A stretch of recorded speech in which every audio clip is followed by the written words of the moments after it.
Assalamualaikum warahmatullahi wabarakatuh.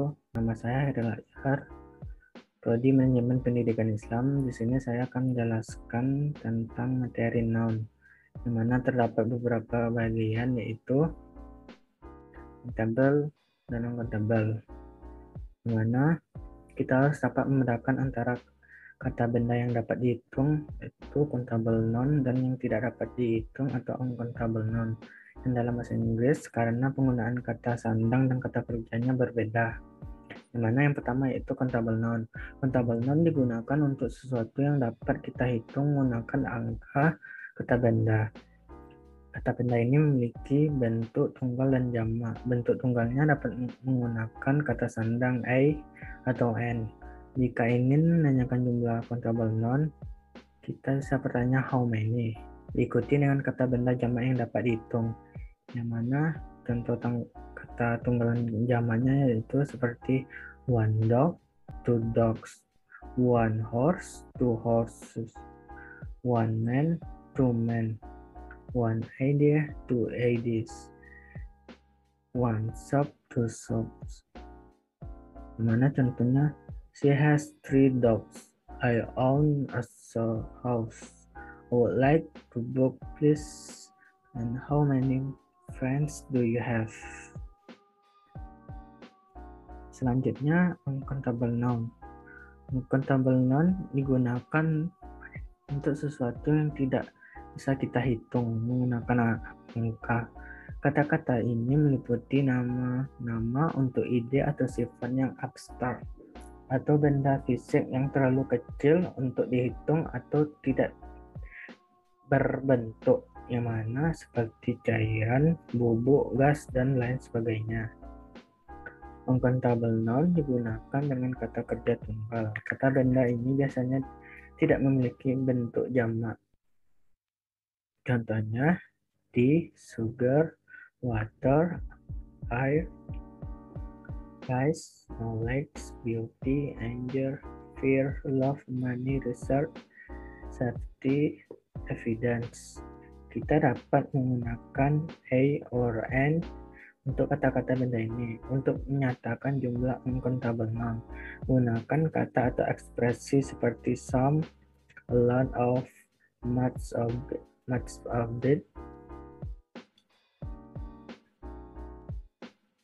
dan great deal of, atau gunakan pengukuran tepat seperti a cup of, a bag of, 1 kilo of, 1 liter of, a handful of, pinch of, an hour of, dan day of. Jika ingin menanyakan jumlah uncountable noun, kita bisa menggunakan how much. Contohnya, there has been a lot research into the cause of this disease. He gave me a great deal of advice before my interview. Can you give me some information about uncountable nouns? He did not have much sugar left. Dan adapun kata benda rumit, beberapa kata benda dapat dihitung dalam bahasa lain tetapi tidak dapat dihitung dalam bahasa Inggris. Kata-kata benda ini harus mengikuti aturan untuk uncountable noun. Beberapa kata yang sering digunakan adalah accommodation, advice, behavior, breed, furniture, dan lainnya. Selanjutnya, number. Singular number is used when the noun refers to one item. Plural number is used when the noun refers to more than one item. Countable nouns have both singular and plural forms. Uncountable nouns and nouns do not normally have a plural form. See types of noun for more on the types of noun. The regular plural ending of an English noun is s. Like the example, focus and princess. Focuses and princesses. Selanjutnya, the difference between amount and the number. The word of amount should be used with a single item. The word number should be used when there is more than one. Selanjutnya, the gender of nouns. The gender of nouns adalah jenis kata, benda, atau nomina yang menunjukkan jenis kelamin dari seseorang, termasuk juga profesinya dan binatang. Nomina ini dibedakan menjadi 4 jenis, yaitu masculine nouns, digunakan untuk laki-laki dewasa maupun anak-anak, dan juga untuk binatang berjenis kelamin jantan. Contohnya, a boy, man, father, son, brother, husband, grandfather, uncle.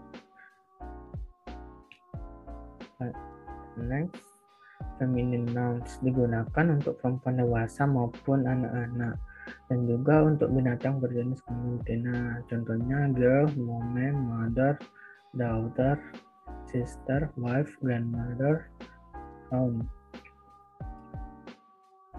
Selanjutnya, common gender. Nouns bisa dipakai untuk masculine nouns dan feminine nouns. Contohnya teacher, artist, baby, doctor, designer, accountant, engineer, scientist.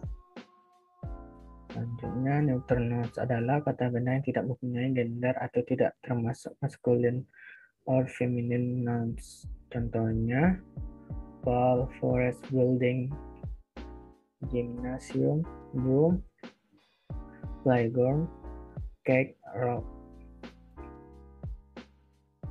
Contoh masculine dan feminine nouns pada binatang berjenis kelamin jantan ataupun betina, yaitu yang jantan buck, rabbit, stallion, horse. Yang betinanya doe, rabbit, mare, horse. Selanjutnya, the genitive.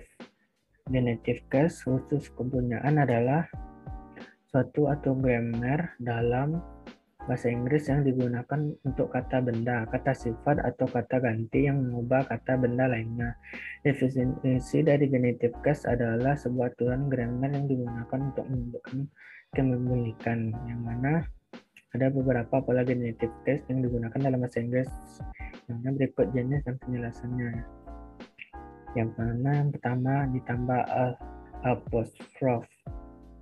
Genitive case kasus kepunyaan biasanya dibentuk dengan menambahkan apostrophe di belakang katanya, itu kata s, yang mana contohnya pada singular noun the teacher books, dan pada plural noun men's clothing. Selanjutnya, apostrophe yang dihilangkan, itu contohnya horse style, for all times, like. Selanjutnya, kata benda yang menunjukkan benda mati, di mana tidak boleh menggunakan akhiran seperti the roof of the house, the color of the book is red. Selanjutnya, penggunaan genitive case. Lalu dalam keadaan apa saja kita bisa menggunakan genitive case kata benda yang menunjukkan orang. Contohnya seperti bisa dictionary atau kamus Lisa, ataupun bisa kita contoh dalam makhluk hidup lainnya, yaitu a cat style atau bentuk ekor kucing.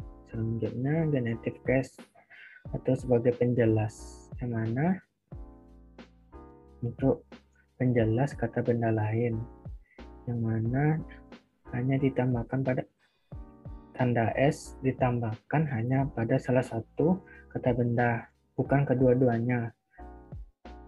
Itu seperti my sister Lisa house is very big. Rumah saudaraku Lisa sangat besar. My brother Kai voice is so beautiful. Suara saudaraku Kai sangatlah indah. Selanjutnya yang keenam yaitu kasus genetif dalam ungkapan, yaitu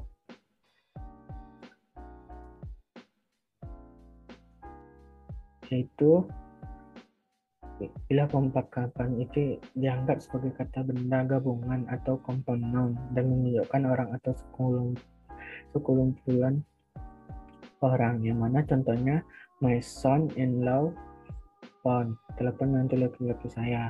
The government of Malaysia order, atau perintah pemerintah Malaysia.